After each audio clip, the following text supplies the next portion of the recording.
Welcome to When Men Open Up, a show where we are redefining manhood through transparency. My name is Dominique. I'm Dexter Peggins. And today we're going to be talking about cultural mistrust and mental health.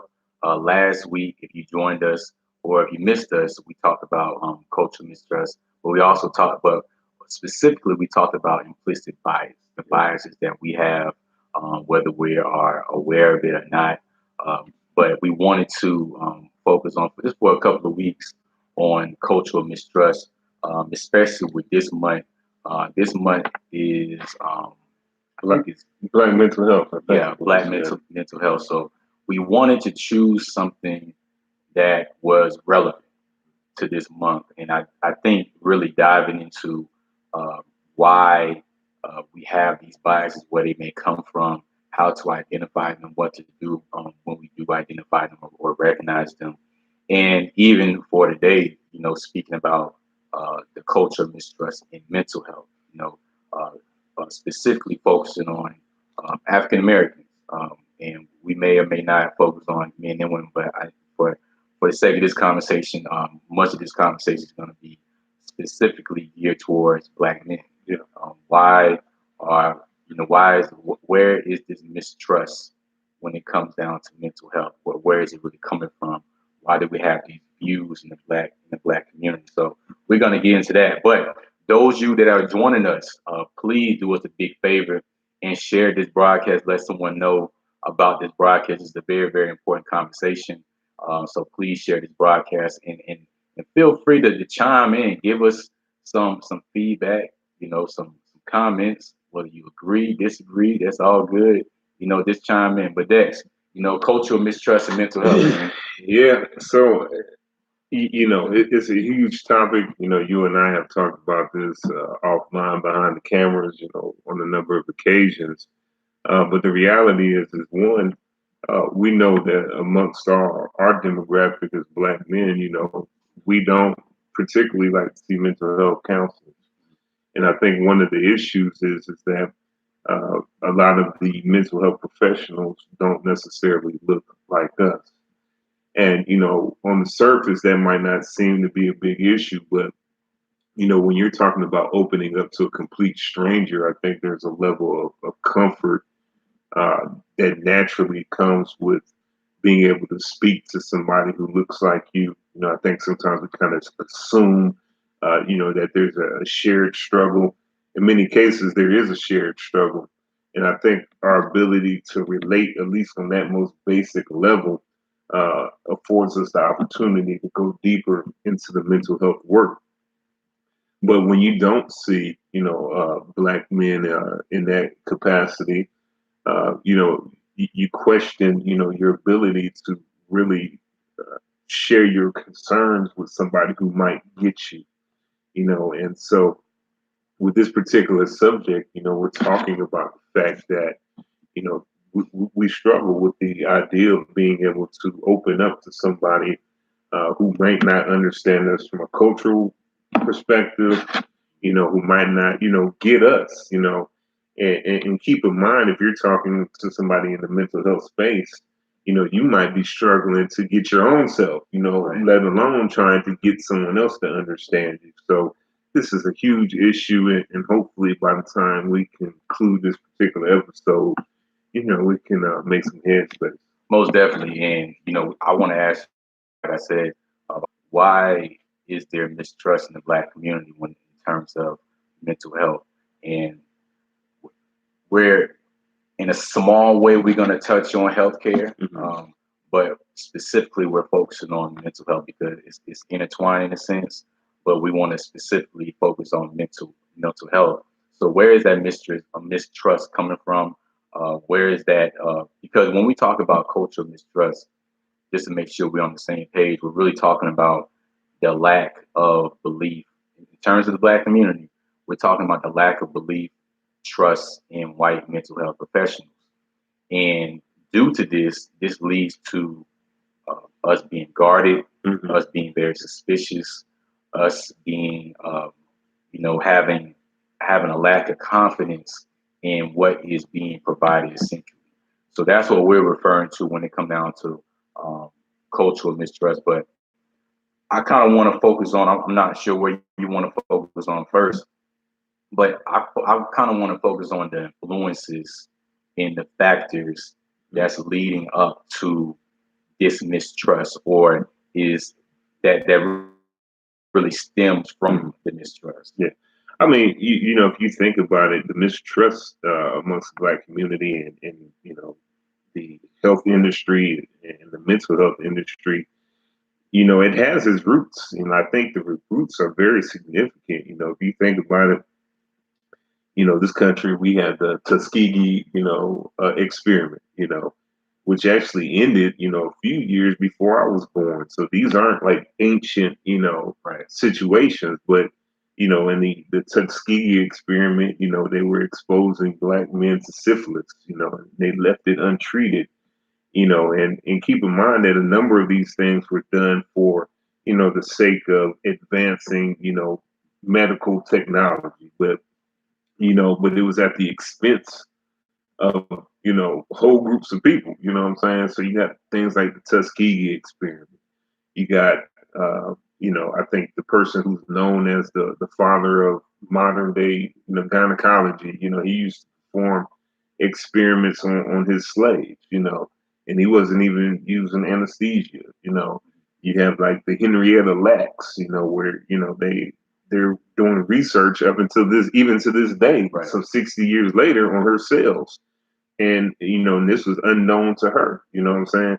So the mistrust, and the questioning the intent, it has significant roots, and in many cases the roots are justifiable, and so I think from a mental health perspective, there's a pressure in wanting to know that uh, what benefit am I getting from this? You know what I'm saying? The reality is that I'm aware that from a systematic standpoint, in a societal standpoint, I've been disadvantaged. I'm coming Right. into this from a disadvantaged standpoint, and many of the pressures that I experience as a man, you in a roundabout way may benefit from that same system that is causing me to feel that pressure. And so it's hard for me to come into this space, this open space, and have this dialogue with you when I feel like in many ways that you might be against, or you might think, contrary to what I believe is the root of my issue. Right. So again, my question for you all: what are the factors and the influences that's leading up, or that's the root of the mistrust, uh, you know, in the black community towards white mental health professionals? And that was something I was gonna address as well. There's been, when you look at the history, you're almost will you basically crazy if you don't second guess something. Mhm. If you just look at history, because a lot of things end up really repeating itself. But there's been a history of misconduct, mistreatment in healthcare and mental health. And just like you said, with this Tuskegee experiment, they lied to those guys. They told them one thing, they did the other thing, and the experiment went on for 40 years. Yeah. I mean, for 40 years, and nothing. There was nothing they could have done. I know they um, compensated them and gave them other things after those 40 years, but there's still nothing that can take place that can replace that.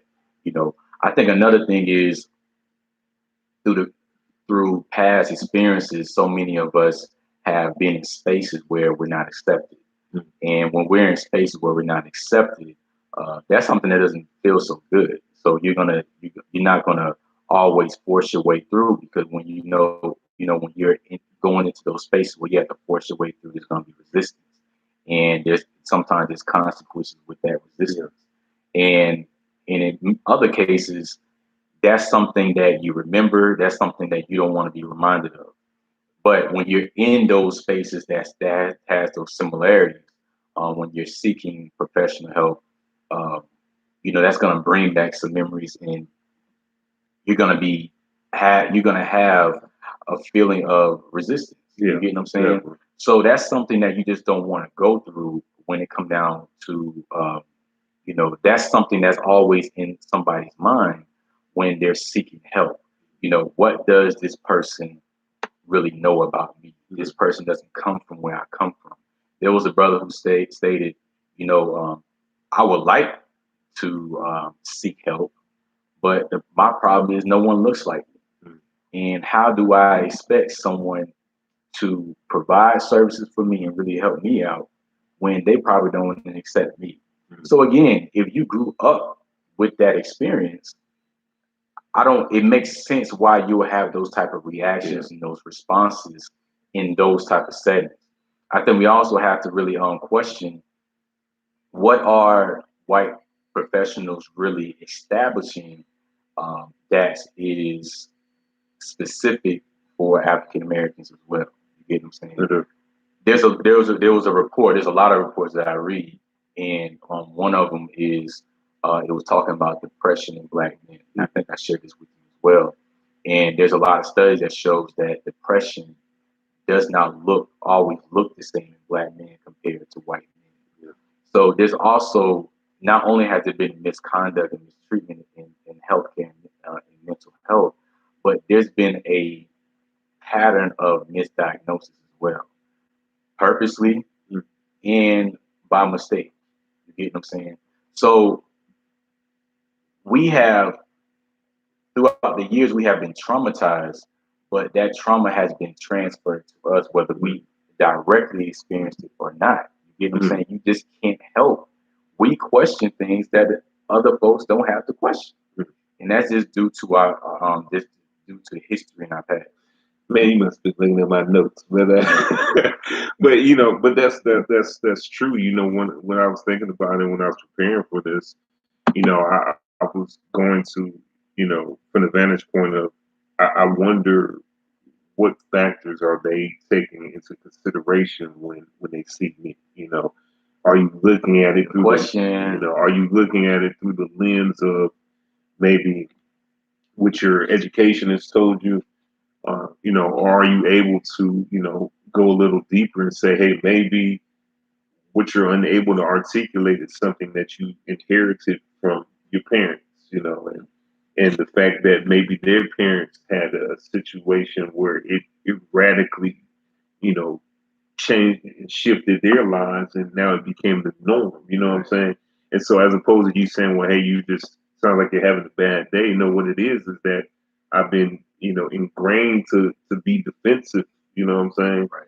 But if you're not, taking the time to get to know my backstory, you may never come to that conclusion. And so here it is. I'm just thinking that I have the inability to handle my disappointments or my anger, but really the issue is a lot deeper than that. Right. You know, I was in researching this. I came across a study that said that in most cases, African Americans are, they're more likely diagnosed with a more severe, case of mental time. When I went and met with a mental health professional, being a veteran, in going to the VA, my doctor, suggested that I go see a mental health professional. I had been diagnosed with a mild PTSD, and so I go, I schedule the appointment to meet with a mental health professional, and he's a white doctor, and you know 5, 10 minutes into the conversation, he says, "Well, hey, I think I should just, prescribe you this medication." I'm like, "Man, you didn't really even ask me any questions, Right. like maybe I just need to talk to somebody, like, I'm finding this to kind of be a little therapeutic, I Right. just haven't had an opportunity to vent." He's like, "Well, no, I think these antidepressants will really, get you where you need to be." And I was like, "Well, I don't want to take any medicine because, I heard, some stories about the side effects." And he said, "Well, we'll just, if you have the side effects, we'll readjust the medicine." that was the last time I've seen a mental health professional. Because I like, this guy didn't even take the time to talk to me. He just wanted to give me medication. And so that whole experience, it was like, I will never do this again. You know what I'm saying? I will figure out a way to get through whatever it is I'm feeling. And so the reality is that, you know, me researching and finding this example where it says that, Black African Americans are more likely to be prescribed, medication than anybody else. It brought me right back to that place uh, of saying, "Hey, man, that was my exact same experience, and that is the very reason why I chose never again to go see a mental health professional." Most definitely. And the thing is, they didn't make your time seem invaluable. You get what I'm saying? And I think that's the thing that we're getting at. Uh, the fact that you're rushing me, you're rushing to medicate me. You're rushing because how long did that session even take? The session lasted 30 minutes, and within the first 5 minutes, like how normally you do an intake, you kind of get a person's backstory. I think I might have just told him I was from Georgia, and he's like, "Well, yeah, we're gonna give you some antidepressants." I'm like, Right. "How do we get there?" Yeah, and that's unfortunate, and that's why this conversation is so important because as Black men, we're not seeking help. Yeah. And when I make that statement, obviously there are some that's seeking help. That's not the question. The thing is, a lot of Black men are not seeking help, and we need to dissect these issues and the reasons why they're not seeking help. Even the ones that are seeking help, so many of them are counseling. Yeah. After that first session. So now that leads again, how are they being met during that time frame? How are they really feeling during that time frame? What are they really regulating? And not just that you feel. Do I feel like you want to help? Do I feel like, a human being in that setting? Or do I feel less than a human being in that setting? That's the problem. But the thing is, some of them, they're not aware of it. Some of them, they may be aware of it. You get what I'm saying? But these are big factors because when I looked at the services right after they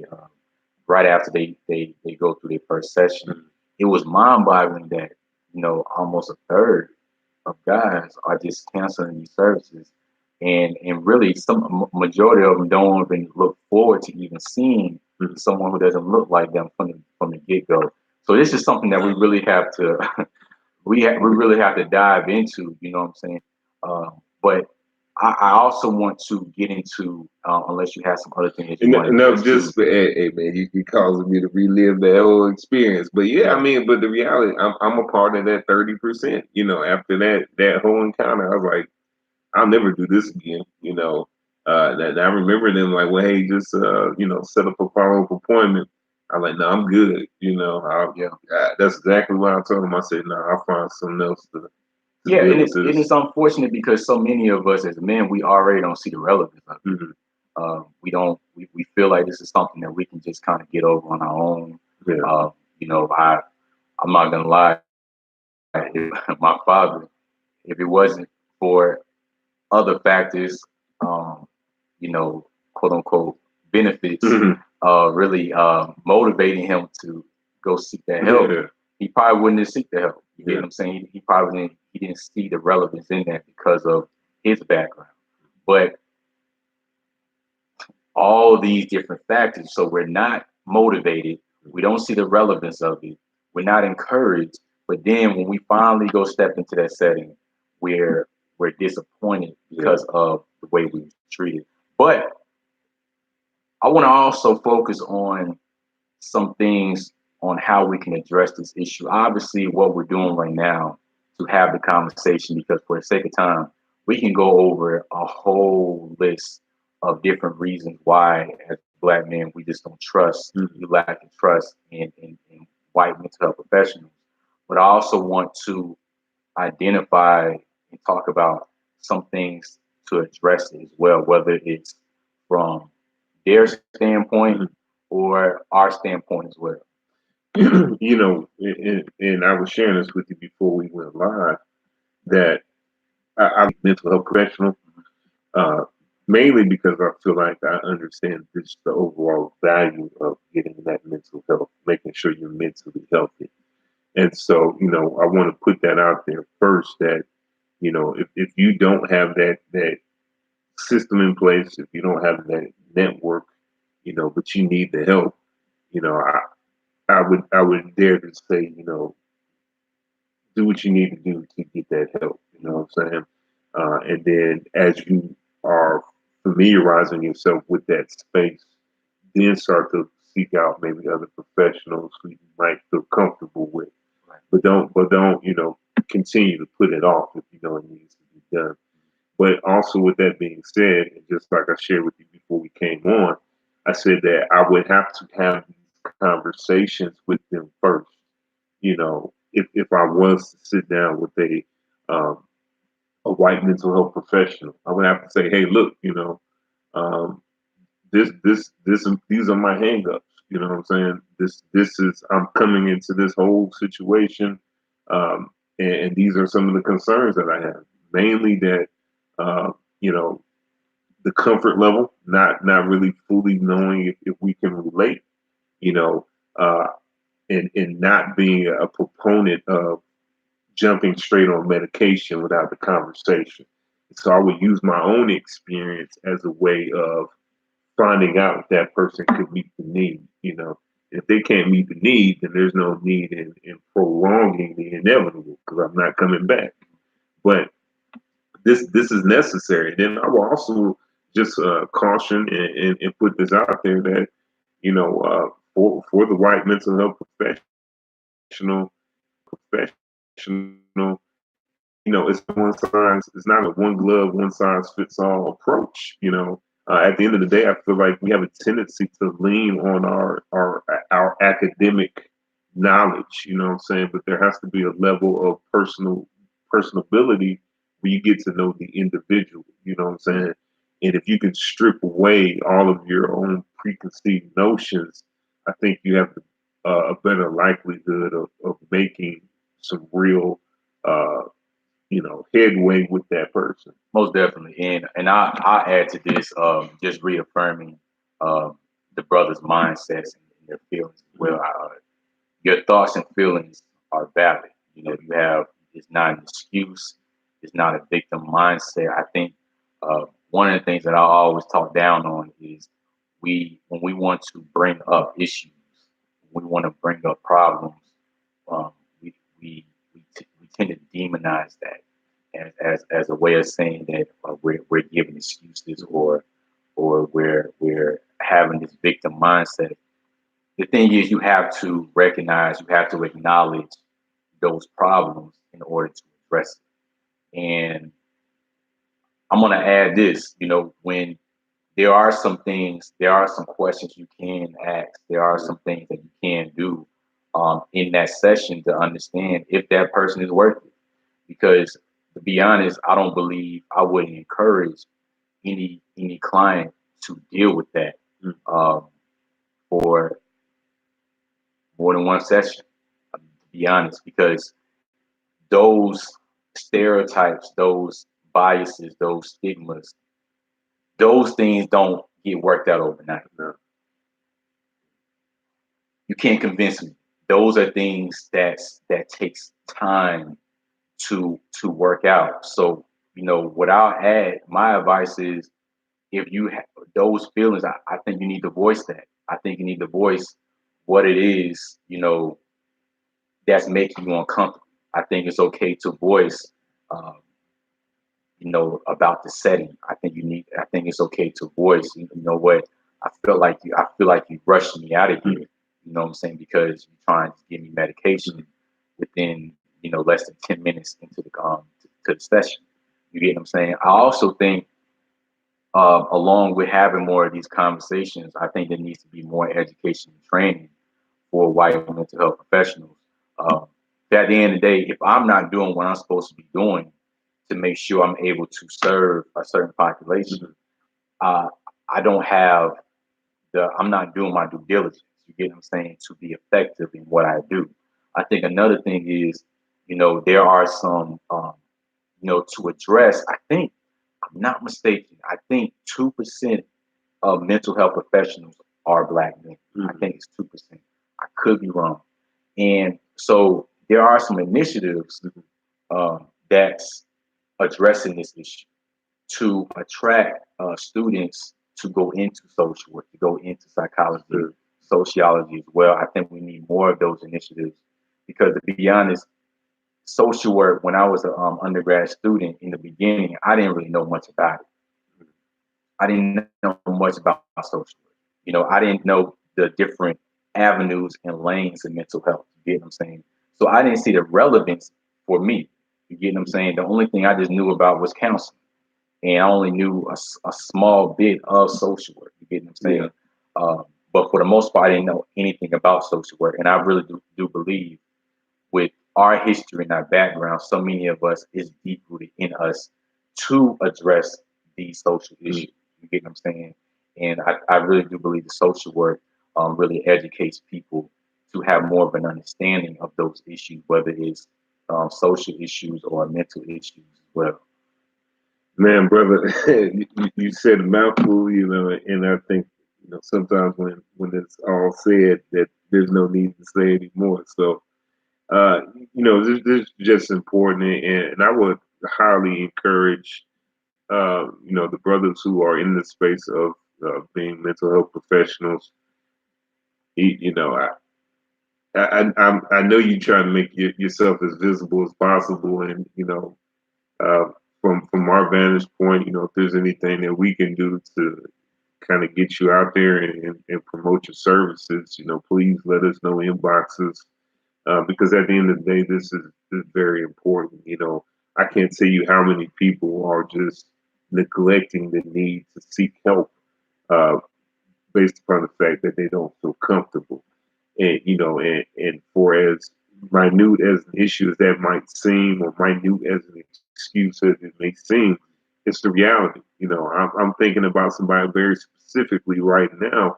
That's a good friend of mine who won't do it, but he needs it. And he won't do it because at the end of the day, he doesn't feel comfortable sharing his stuff with the people who are available in his area. And so, what you're doing is critical. And so, thank you for what you're doing. And I would just say, continue to, make the difference where you are. Yeah, and I'm glad you brought that up because I think that's another thing as well. I think we need to develop. I think we need to have the same mindset that we have with businesses. Every blue moon, not every blue moon, like every other day, there's a new platform about the Black Wall Street. You know what I'm saying? And it's basically a platform to highlight Black businesses. I think we just need to do the same thing with, practices, with mental health practices, with mental health professionals, Black mental health professionals, because so many of us just don't know uh, who's available, how to get in contact with them, what services they provide as well. So we just need to highlight and just be more assertive and more aggressive with highlighting and marketing because I know a few that say, what, that's one of the biggest issues for me. I can't do it all. I'm serving these clients, but I'm falling short in the marketing aspect as well. You know what I'm saying?